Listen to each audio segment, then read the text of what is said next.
In the world's greatest country, in its most pivotal state, lies Pennsylvania's Lehigh Valley, an economic hub that's as vibrant as it is ideologically eclectic. Its just over 700,000 residents will play a critical role in deciding the course of American leadership and thereby the world. Who are the thinkers, workers, and leaders that will decide our collective fate? Join me, Moshe Kurtz, as I walk through the valley and find out.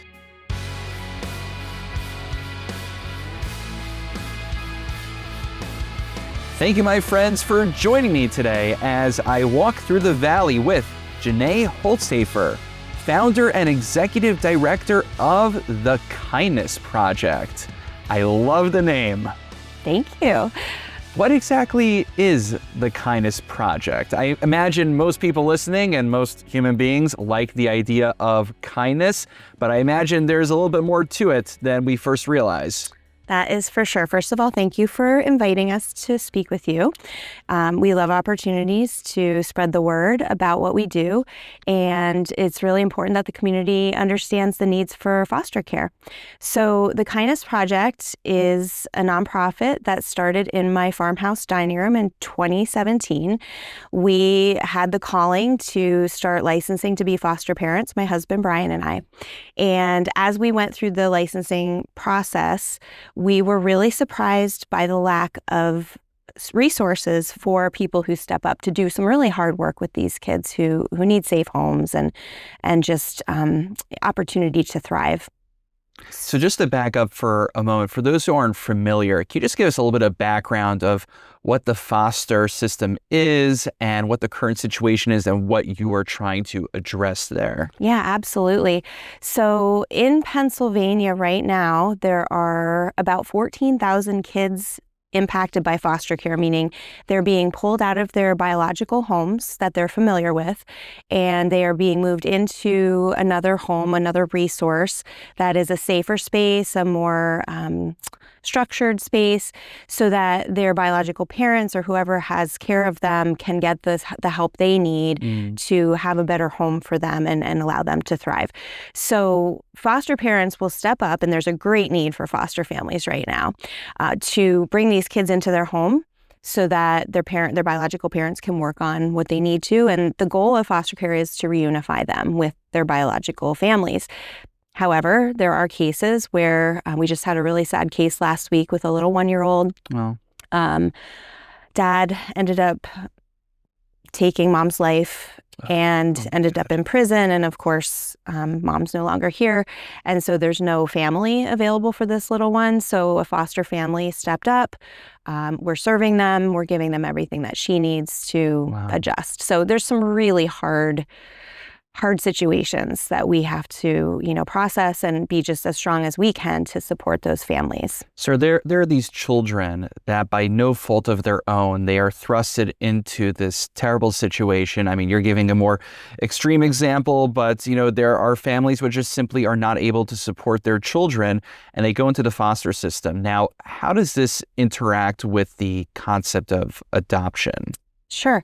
So there's different levels of foster care. So my husband and I, for instance, would fall under the traditional foster family where we're choosing to step into that role. We have the resources, we have the space, the time, and that's one aspect. You have kinship foster care, which are family members that might step up or a familiar person to the child. So it could be a coach, a teacher, a school bus driver even, somebody who knows the child. In the case where we're at, where we're meeting the children throughout the year, we become familiar with them. We could be a kinship foster resource for them. And so those people aren't really signing up for it. They're just saying yes because the need is there and they don't want that child to go to a stranger's home. And in Pennsylvania, there is a law that was passed several years ago called Family First. And so there's actually staff in each of the county children and youth departments that are looking for family or familiar people for these kids constantly, just because that's a priority for us now. Absolutely. So I appreciate that general introduction. And I realize I have to apologize. I interjected as you were starting to give me your backstory and how you kind of founded the Kindness Project, and it started with a personal case of foster parenting, right? Yeah, we had a desire. We've always had a desire to help kids, my husband and I. And we've been involved in a lot of different nonprofits through the years as we've been together. But just to touch on the adoption piece, like we were getting into foster care not for an adoptive goal, but just to help children who needed a safe space. There are some families who foster to adopt, which is a more affordable way to adopt. However, again, the goal is to reunify kids with their parents if possible. There are cases where that can't happen, like I said. And so those families are interested in then adopting kids through foster care. That's interesting because I mean, obviously, you're doing God's work over here. There's all sorts of different needs in society. So I'm curious, what kind of drew you to this particular niche? It's a great question. I just have always felt driven. I guess I'm wired to want to give children opportunity to live their best life and have the best resources available to, again, allow them to thrive, to find their inner potential, their talents. I came from a very unstable background as a child. My parents were teenagers when they had me. They had family support, but they chose to leave. They wanted to be independent. And so they took me away at 1 year old, and we lived all over the country, in an army tent, in an RV, in a school bus that had been converted into a living space. It was a 1956 GMC school bus. And so I lived in those kinds of transient conditions until I was about 7 years old, until we came back here to find some roots. And so through those many years, we were reliant on other people for food, for shelter even at times where the bus would break down and we needed a place to stay. So I think I lived kind of on that end of it, and I saw the kindness in people that stepped up to help us. Probably in the 70s, I would have been maybe, if things would be like they are now, I may have been removed for a short period of time because, there weren't mandated reporters back then like there are now. So, my parents did the best they could, but it was definitely a different upbringing for me. Right. And I really appreciate you sharing that with us because I think it's inspiring to see how you took your personal childhood experience, which wasn't always so stable, and you wanted to do the best you could for other children who are put into less than ideal circumstances. So that definitely, I think, paints a picture and helps me understand how you found yourself where you are today. And I have to give you congratulations. You were recently named in the Morning Cole's most influential people of 2026. Cue the applause sound effect. So in the description over there, it describes you as introducing, quote, lasting experience initiatives, giving foster kids opportunities for joy, connection, normalcy through activities like sports participation, arts programs, family outings, and you also launched a mobile boutique. I think first you need to tell us a little bit about the building that we're sitting in right now. We are in the Kindness Project headquarters, or I think boutique is what you call it. So tell us a little bit. I know this is audio, but tell our listeners about the nature of the Kindness Project boutique. And then I'd love to hear about how you take the show on the road. Absolutely. So again, we started in my farmhouse dining room.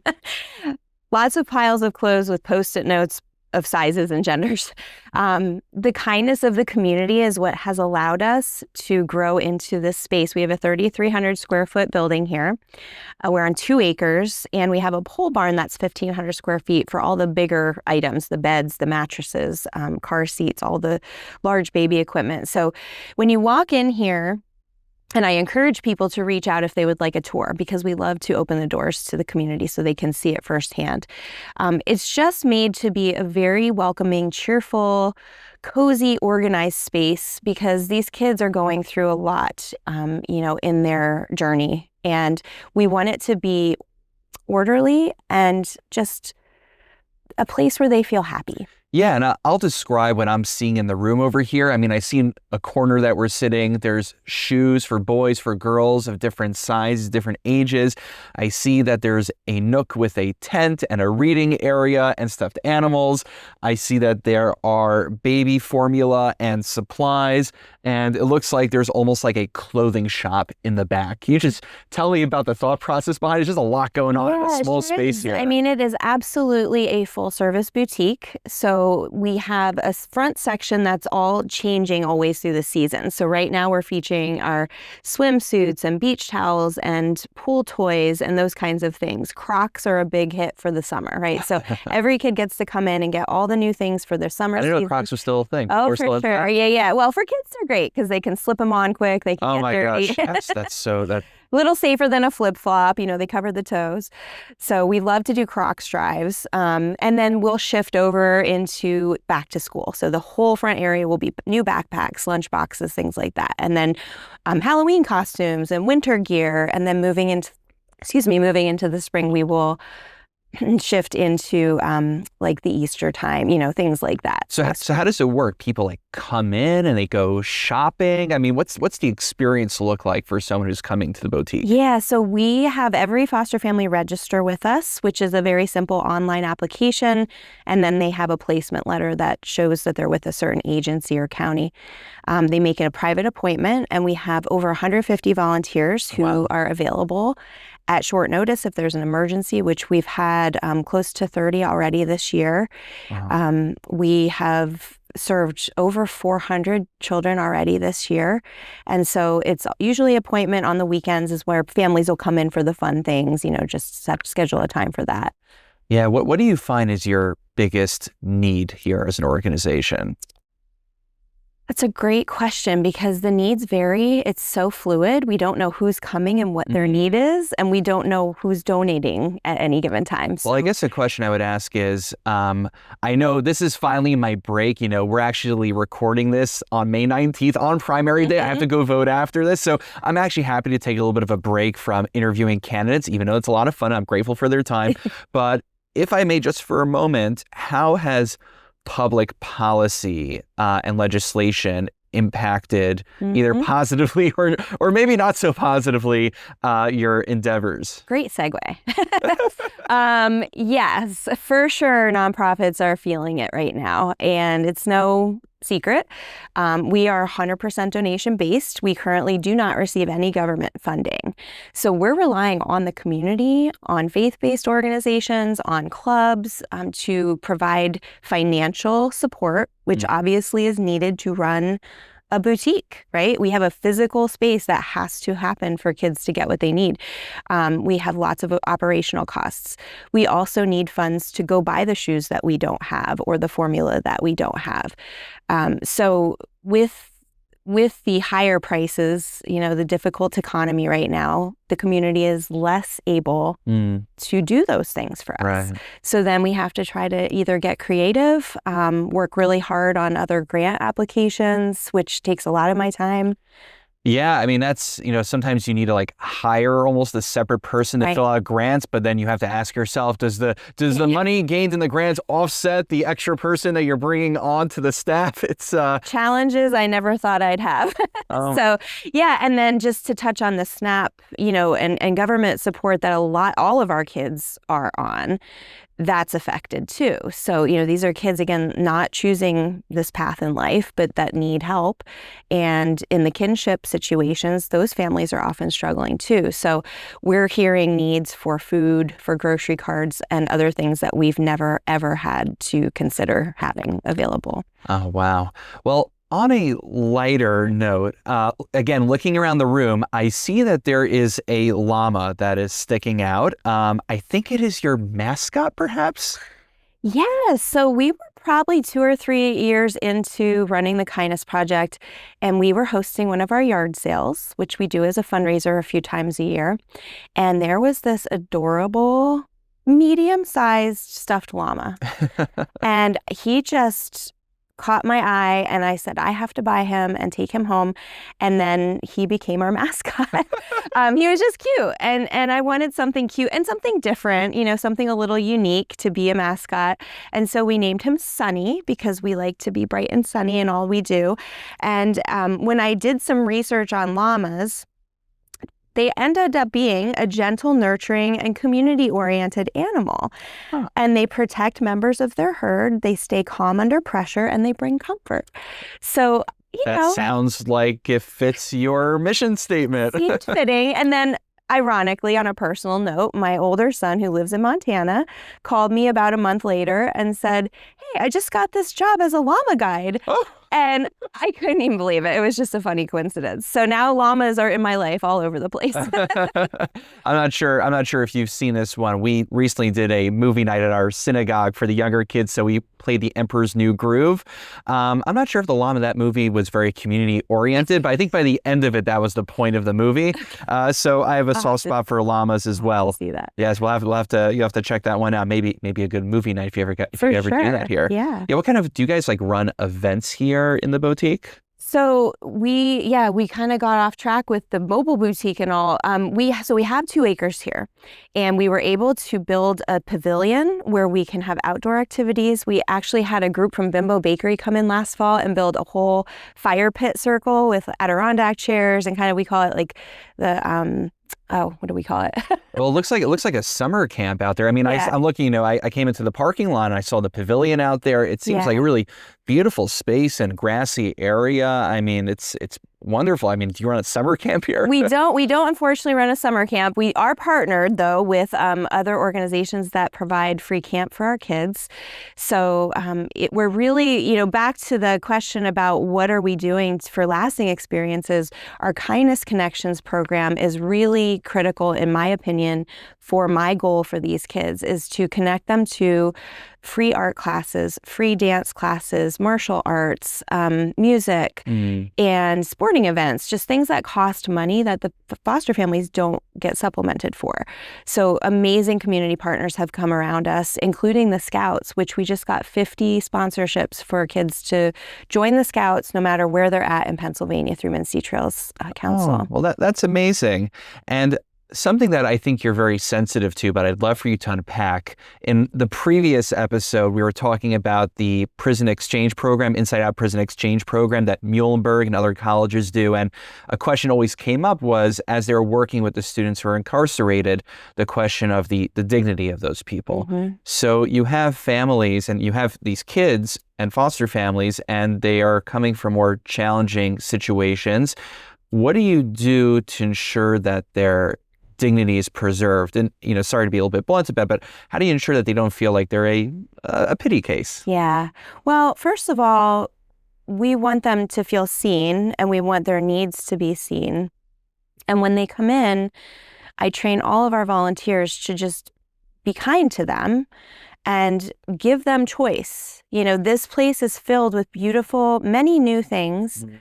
And so when the children first come in, they get to go to our duffel bag section and pick out whatever color duffel bag they like. Huh. And then they can come to the shoe section and pick out whichever pair of shoes they like. So it is about dignity, and it is about choice for us. It's one of the only chances they've had in a long time, probably, to feel special. Right? And it's not a pity case. It's like you matter case. Yeah. So they do matter a lot. So we really try to emphasize that they have that opportunity to pick. And I think something wonderful, I mean, I know a picture is worth 1,000 words, so people have to actually come and see it for themselves. But something remarkable about this space is that I wouldn't know I was inside a charitable organization.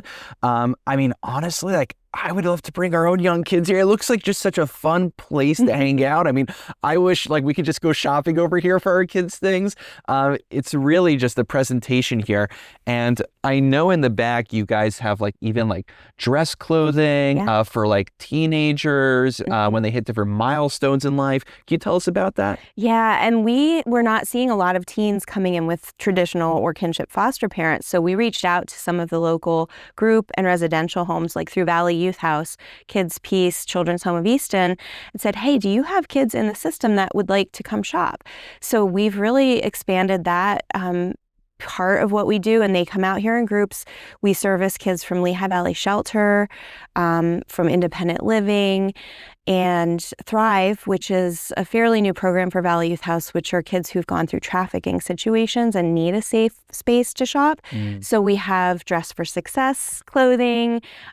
We have the fun hoodies and sweats, Dress for Success, that's if they're going on an interview and they need to look presentable, you have things ready to go. Yeah. Or if they have a court date or something like that, we just want to have those available if they need them. It's not always the first choice, but and that comes back to the dignity topic, which is, it's not just about giving them, obviously baby formula, diapers, these are essentials, but it's not just giving them the bare necessities. It's about helping them feel like they matter, because they do matter. They do. And the kids that age especially. And that's part of what the goal with the mobile boutique is, to not only... Thank you. I appreciate you circling back to that. Yeah, I didn't want to forget that, because it's so important. It's a huge initiative for us this year specifically. Gabby Toder, our associate director, has been leading that effort, but we just know that there's families driving hours to get to us, because this kind of resource does not exist in most of Pennsylvania. And so we want to be able to alleviate that burden and bring the resource to them, not in an emergency necessarily, but just seasonally, so they don't always have to be driving here. And so we will take orders ahead of time, meet up on a certain day, give them what they need. But going back to the kids that are, say, at Kids Piece who can't leave campus, we want to take that shopping experience to them where they're at and still have them have the opportunity for choice. That's amazing. Yeah. Now, you mentioned different nonprofits and other partners in the community. This is the one, I think, toughish question I will ask, but I think you're ready to address it. So a few episodes ago, we interviewed Northampton County Executive Tara Zrinski. And one of the things that she expressed that she's trying to address in her capacity is that we look at the Lehigh Valley, and there's no shortage of needs that need to be addressed, and there's no shortage of nonprofits that are doing remarkable work. One of the concerns that she raised was that there are nonprofits out there that are duplicating efforts. There's a need to streamline, to do more coalition building. And I think even for the nonprofits that are not duplicating efforts, there's so many different organizations hosting their own fundraisers, their own dinners. And how do you, I think compete's the wrong word, because that sounds a little confrontational, but how do you make sure to distinguish yourself out there from the entire sea of other organizations doing, I wouldn't say the same work, but they're all doing God's work? Sure. It is an incredible community here, and we're part of the Volunteer Center of Lehigh Valley, so we get an opportunity to kind of be at events with all of our other nonprofit partners, and we really do collaborate together in as many ways as we can, but it is challenging because you're all kind of like going for the same funding and the same community for donations. When I started the Kindness Project, I did it because nothing like this existed. And I made sure to do a lot of research before I put my time into this. As we've gone through the years, we have seen some other similar concepts pop up, not to this extent, but it has made us go, okay, so what other gaps need to still be filled without duplicating efforts? So, Valley Youth House is an incredible nonprofit, and they've been around for years, and they focus on the older kids. My heart is for older kids because it is. And so, my natural instinct is we need to do more. We need to have more independent living. We need to have more, mentorship, but they're doing it. So instead of investing our time with that, how about these families that don't live nearby? That's why the mobile boutique came to mind. That's a very unique offering, right? So we always are just looking for the gaps and how to fill them, and not to compete with others, because there's no point in doing that. And I think you're just you don't need me to tell you this. You know this already. You're cultivating a sterling reputation. I mean, the way that we got connected was 132nd District State Rep Mike Schlossberg reaches out to me. He's like, hey, you should connect with Jenae. She's doing amazing work over here. So clearly there's a lot of word of mouth going on, and you guys are doing a great job promoting the unique work that you're doing. One interesting thing I also wanted to bring up, we talked about the llama before, but I want to talk about another kind of creature. There was a WFMZ article. I think the Morning Call as well covered it. So, everyone beat me beforehand. So a few months ago, I was visiting Lehigh County District Attorney Gavin Hollihan in his office, and I saw that there was a pet bearded dragon, and there is a foster story behind that you'll tell us a little bit about in a moment. I actually plan on having District Attorney Gavin Hollihan on the show, and I was like, this is going to be a great story. I'm going to beat the media to it. And then all of a sudden in the morning call on WFMZ, we're supposed to have him on in August. I'm like, man. But look, it's an important story. The more promotion it gets, the better. So want to tell us a little bit about that story? And then I saw you got quoted in the article, right? Yeah, it is interesting because when I talk to people about foster care, we get a lot of adults, a lot of professionals through here, and I'll say, can you even imagine at this point in your life, somebody coming into your home, the space you're familiar with, and just telling you to pack a bag and you have 5 minutes and you're getting taken, right? You're leaving what you're familiar with. It may not be the best thing for you, but it's what is home.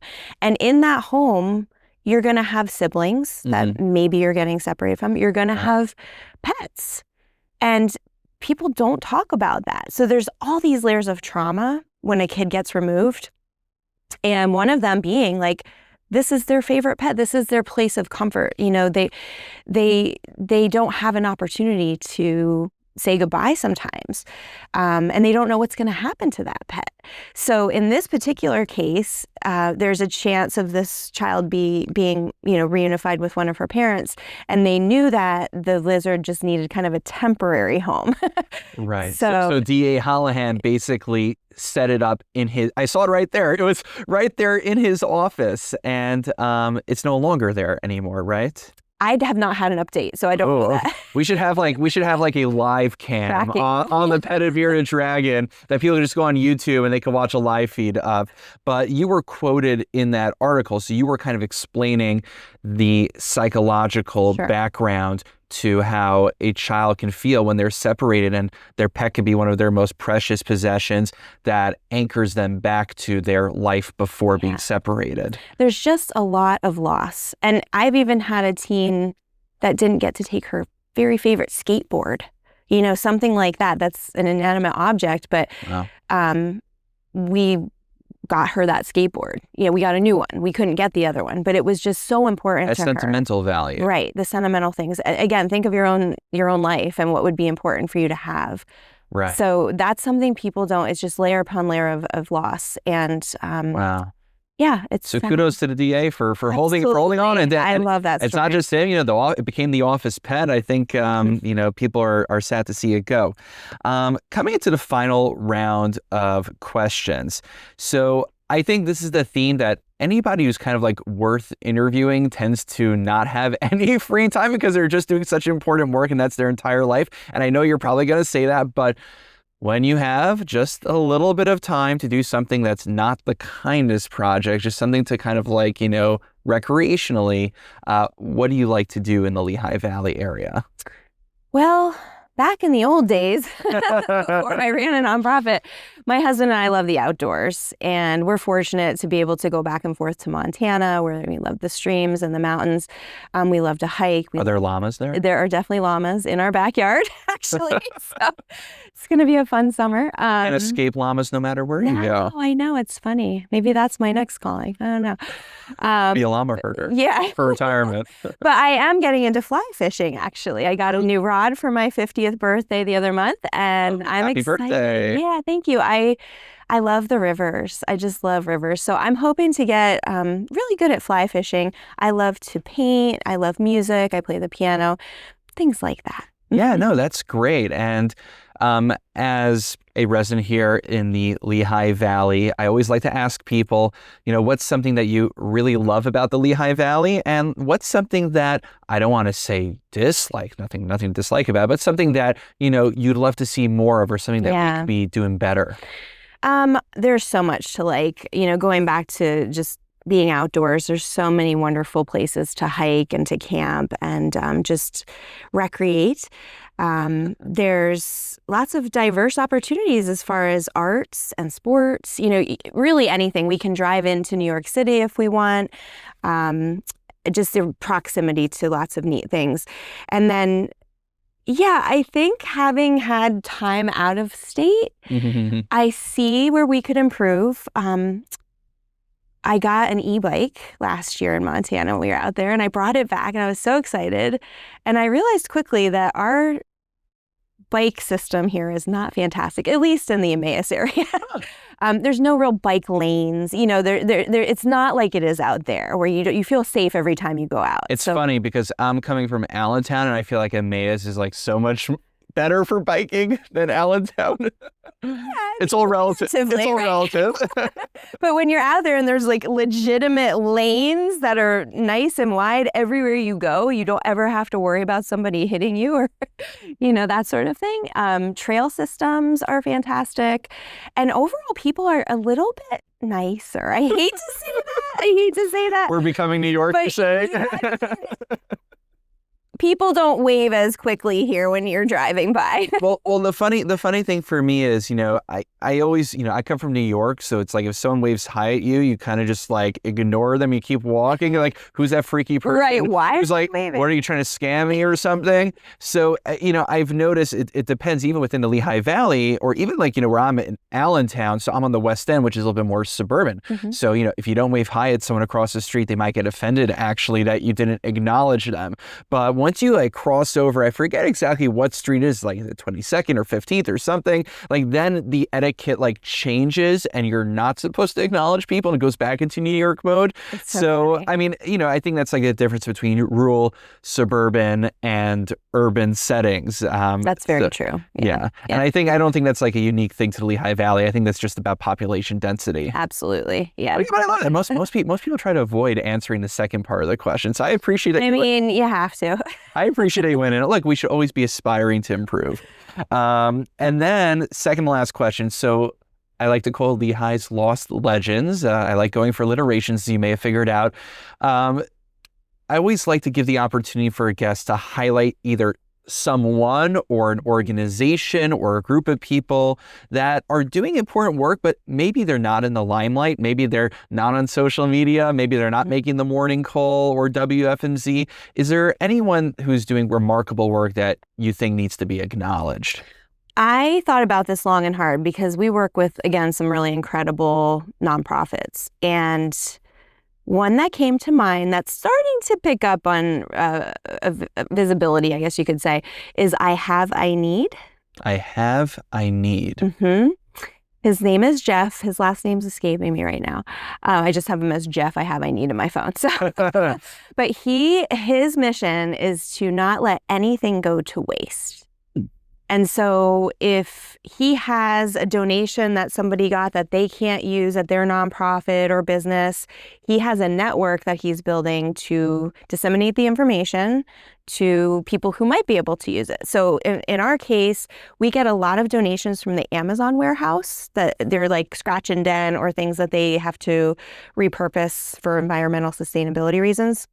So we'll get like 5 or 6 pallets at a time. Wow. So we might get 100 packages of toilet paper, which we certainly can't use all of. We will give it to our families. We'll share with volunteers. But if we have too many, I will text him and say, hey, can you use these somewhere? And he'll come get them, take them to the 6th Street shelter or, wherever he knows there's a need. So I have it, they need it, and he's the connection for all that. That's really great. And I think that goes back to our earlier discussion about how even though you are a nonprofit doing remarkable work, you're part of a broader ecosystem. And it's not a zero-sum game when there's a network of nonprofits and people doing important work and they are connected with each other, they could actually exponentially help the community together rather than being in their own silos. Yeah, and I love it. We've even partnered with Restore, Habitat for Humanity's Restore, for different things. I'll see on their Facebook page, I'll go, hey, if we give you guys this, can we trade for that? And it's cool. We just have these really special relationships. Yeah, at the end of the day, look, you're all trying to help people. That's what matters. Definitely. Final question, which is, this would be like the call to action. Let's say someone is not ready to become a foster family, but what could they be doing to help? There's so many things, and that's what I love about the Kindness Project, and that's why I called it the Kindness Project. When we started this, people just came out of the woodwork to give their time and talent in the ways they could to be part of this. And so volunteering is obviously a huge opportunity. You can do so many. We have a support squad, which is just basically a bunch of guys that don't want to like fold, clothing in here, but we have lots of other things going on. So tomorrow, one of our guys, Tim, is going to help drive our truck with me up to Northampton Children and Youth for an event. And that's what he does. And he helps move things in the barn.